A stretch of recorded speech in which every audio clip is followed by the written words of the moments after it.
Welcome to Kenton's videos. Enjoy the video. In this video, I will explain how to play Dota for beginners. First, understand that your primary goal is to destroy the enemy Ancient, located in their base. You'll choose one of over 120 unique heroes, each possessing 4 distinct abilities. The map features 3 main lanes, top, middle, and bottom, where combat primarily occurs. Additionally, familiarize yourself with the 5-player roles: carry, mid, offlane, soft support, and hard support, as each has a vital part in your team's success. Next, let's cover essential gameplay mechanics.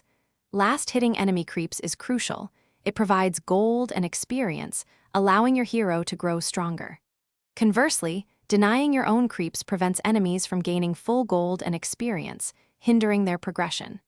Utilize the in-game shop to purchase powerful items that significantly boost your hero's capabilities.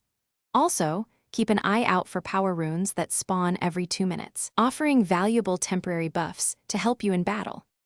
Understanding your role and working with your team is paramount. Each of the 5-player roles, carry, mid, offlane, soft support, and hard support, has distinct responsibilities.